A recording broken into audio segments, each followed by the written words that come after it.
ponto cego. Muitos têm este ponto cego. Então, vamos ver o que é.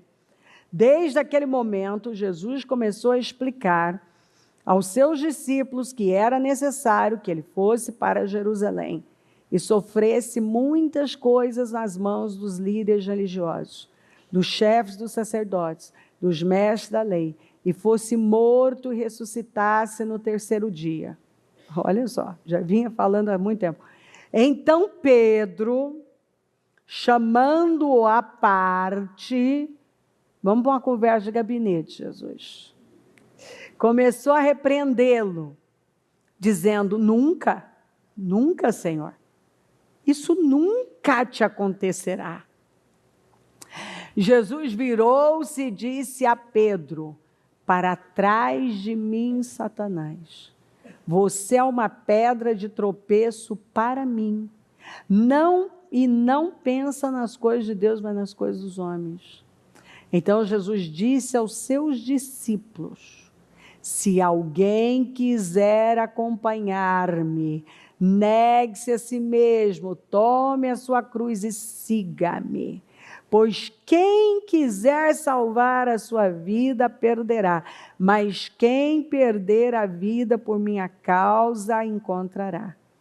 Pois que adiantará o homem ganhar o mundo inteiro e perder a sua alma?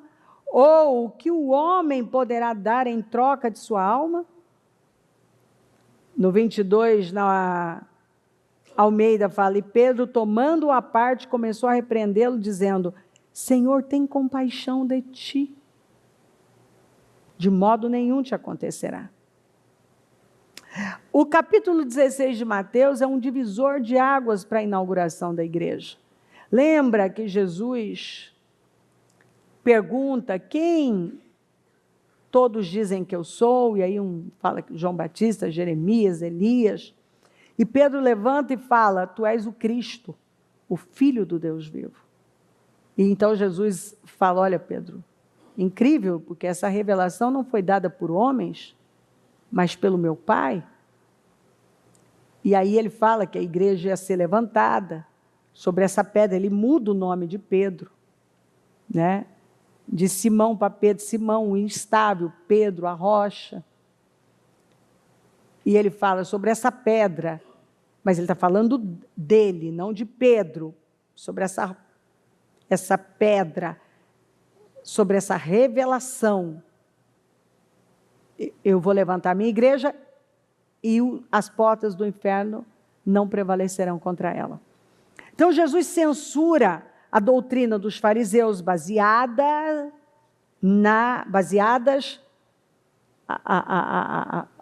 os fariseus, eles iam contra a renúncia. E Jesus agora censura aquele comportamento que é contra a renúncia.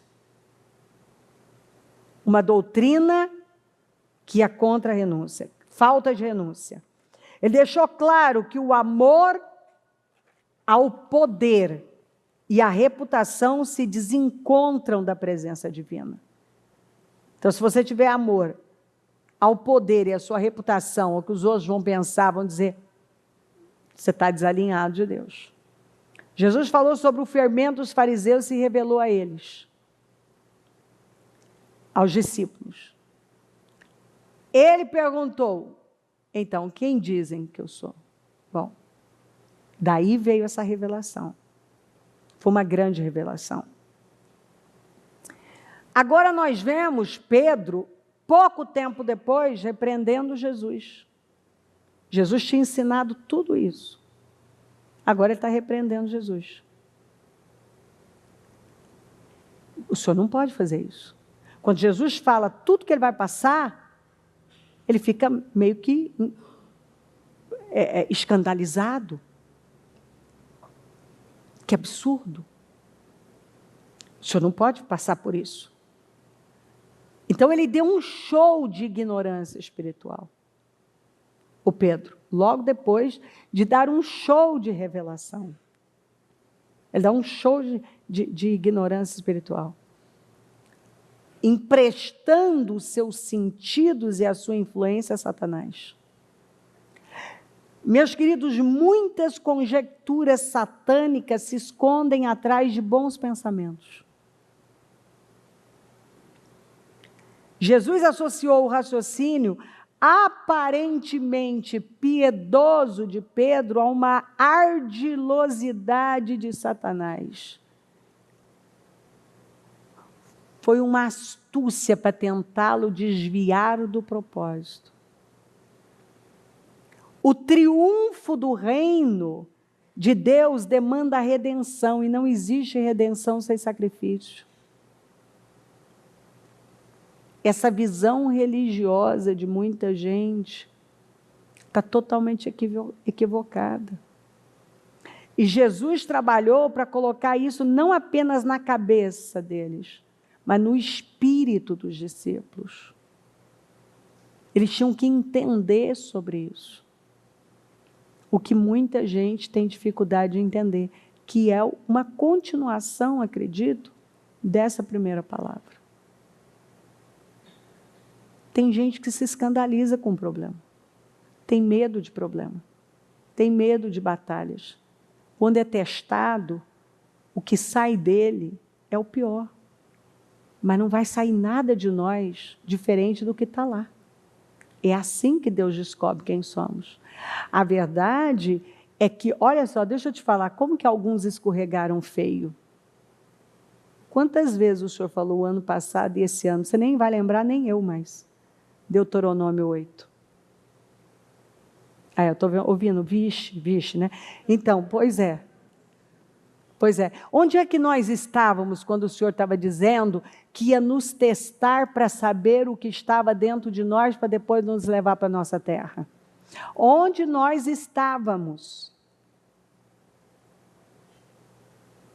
Então agora porque eu estou passando por um processo de lapidação, eu não estou vendo Deus? Você tinha que ver Deus mais agora. Porque Ele avisou, eu vou te testar para te levar para a terra.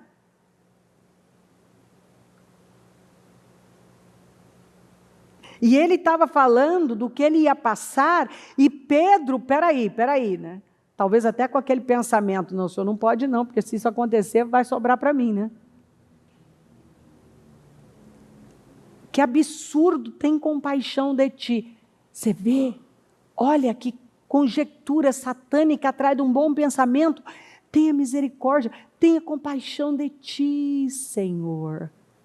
O senhor não pode ir para a cruz, não. Tem piedade, tem misericórdia. Senhor, tem compaixão de ti.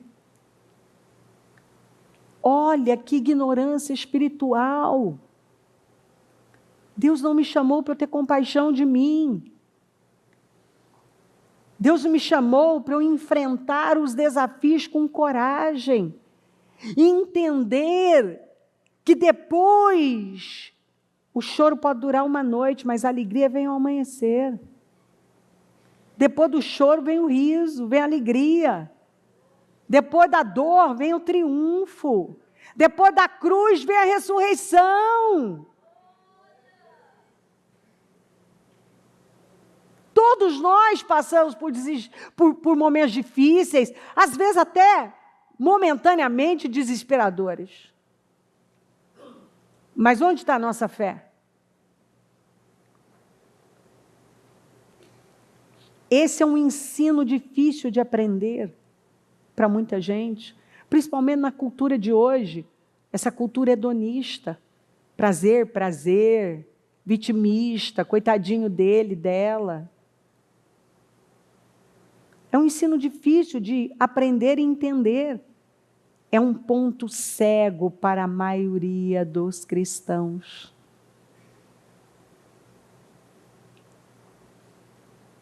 É um ponto cego para a maioria dos cristãos.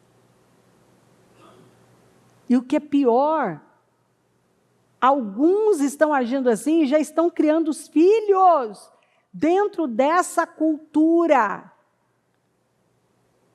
do tem compaixão de mim, vitimista, não pode se frustrar, não pode enfrentar nada, não pode passar por nada. Como que nós teremos uma geração forte? Se nós queremos poupar nossos filhos de tudo. Como? Como que Deus vai poder confiar coisas grandes nas nossas mãos? Se nós estamos com peninha de nós mesmos. É um ponto cego. Essa cultura de que não dá para passar por um momento difícil, por um sofrimento. E a Bíblia nos ensina que sim. A vida é feita de Getsêmanes e Calvários. Eu não vou ficar a vida inteira no Getsêmane nem no Calvário, mas eu vou passar algumas vezes por alguns Getsêmanes e alguns Calvários. E depois do Getsêmane, veio a cruz, e da cruz veio o triunfo.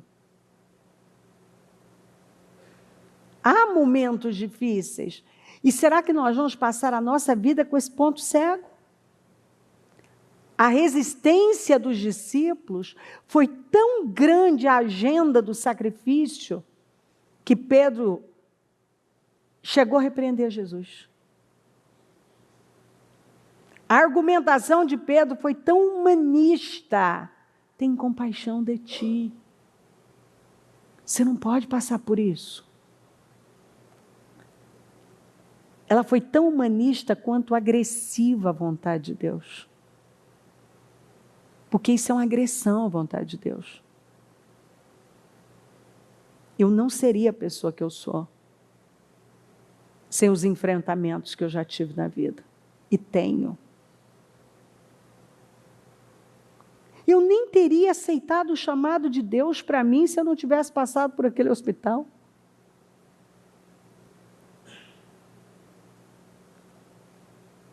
Escuta, quantas pessoas já se curvaram diante de Jesus por causa do testemunho do braço do Murilo? Não sei, mas eu sei que foram muitas. Tantas que eu não tenho como calcular. Não tenho como. Quantas pessoas que estão servindo Jesus estão fazendo a obra hoje e ganhando almas para Jesus por causa desse testemunho? Eu teria que ser muito egoísta, não entender nada de reino para dizer, eu não queria ter passado por isso. Passei, já foi. Quando passares pelas águas, pelo fogo, pela chama, os incêndios e inundações da vida, ou pelo vale da sombra da morte, o Murilo passou e eu acabei passando junto, mas passamos. Olha o resultado. Mas tem compaixão de ti. Quantas coisas Deus está nos mandando enfrentar e nós estamos fugindo? Lembra quando Ágabo pegou o cinto do Paulo, amarrou e falou assim, de quem é esse cinto? O Senhor diz que em Jerusalém te espera açoites e prisões. O que nós esperamos, por exemplo, a maioria receberia essa profecia como? Fala para mim. Não é para ir. Deus está me avisando, não é para ir para Jerusalém. Não é assim que a gente ia receber? Gente, a maioria ia receber. Graças a Deus, Deus me deu um livramento, você não tem noção? Mandou um profeta de Deus, assim, para me avisar. Não, agora eu já boto, acrescento. Ágabo não falou isso, mas estou acrescentando já. Não é para eu ir para Jerusalém de jeito nenhum, tem prisão e açoite lá. Não foi isso que ele falou? Ele falou que tinha prisões e açoites, mas não falou que não era para ir. E Paulo disse, o pessoal começou a trabalhar para ele, né, dizer com ele, não, Paulo, você não pode ir. Ele falou, é claro que eu vou. É claro que eu vou. Tem muita coisa para acontecer. E eu vou. Mas quantos que teriam essa atitude? Ou seja, então eu não vou enfrentar algo, porque isso pode ter algum tipo de desafio lá, e eu não quero passar por isso, então nem vou. Meu Deus! Esse é um ponto cego na vida de muita gente. Fugir de problemas, foge de propósito por causa disso, foge de coisas grandes, de desafios maiores na vida, poderia realizar e viver coisas maiores, mas não vão, porque estão com medo de problemas, de desafios. Tem medo de sofrer. Mas se eu tiver medo de sofrer, eu não vou fazer nada. Eu não vou realizar grandes coisas na minha vida. Se eu tiver medo dos desafios, das dores, eu não vou fazer. Dos enfrentamentos, eu não vou fazer. Porque eu já começo a conjecturar e... Não vou, não. Então, isso é um roubo. Isso é um roubo na vida de muitas pessoas. Isso é um ensino difícil de aprender e de entender, um ponto cego para a maioria dos cristãos. E olha só, essa foi a resistência dos discípulos. A agenda do sacrifício. Você sabia que o reino de Deus tem uma agenda de sacrifício? Lembra do que Davi falou? Não oferecerei ao Senhor meu Deus sacrifícios que não me custem nada. Será que nós vamos passar a nossa vida nos poupando de enfrentar coisas e viver coisas maiores porque nós estamos com medo? E nós vamos cometer essa perversidade com os nossos filhos, porque você está achando que poupar seus filhos de enfrentamentos é bênção para eles? Não, você está sendo perverso com ele. Porque se ele não for ensinado a enfrentar as coisas, ele vai ser um frustrado no futuro. Porque você tentou cercá-lo de todas as maneiras. E a vida é assim, gente? Quando ele tiver que enfrentar aí fora, vai ser assim? Você vai poder estar sempre por perto, protegendo dos enfrentamentos?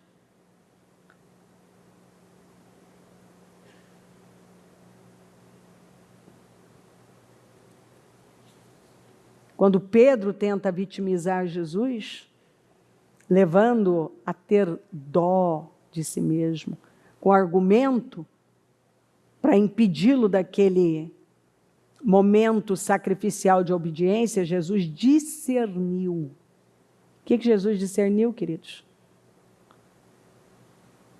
Que era o próprio Satanás, que Pedro tinha emprestado os seus sentidos, a sua mente, a influência de Satanás. Satanás estava por trás de tudo aquilo. Jesus discerniu isso como uma ardilosa infiltração demoníaca na mente de Pedro, na mentalidade de Pedro, e prontamente o confrontou. Ou seja, quando alguém quer que eu tenha pena de mim, dó de mim, não é Deus. E ela não está fazendo um bom trabalho. Pode parecer uma coisa boa, mas não é boa. A obediência e a obediência sacrificial, que tipo de obediência nós temos praticado?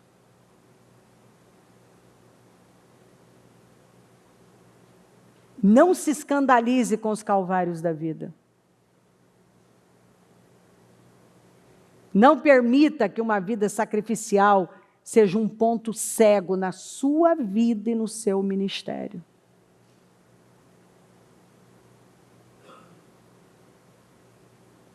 Tem coisa que é difícil. Difícil de aceitar, difícil de engolir, difícil.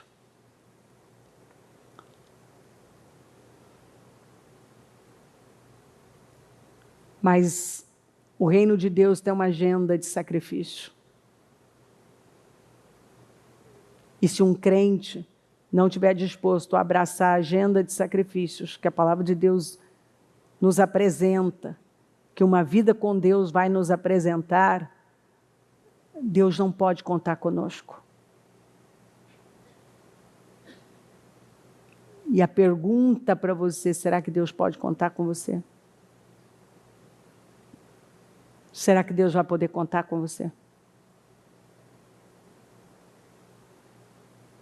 Será que Deus pode contar com a gente? Não deixa que isso seja um ponto cego na sua vida a partir de hoje. Amém?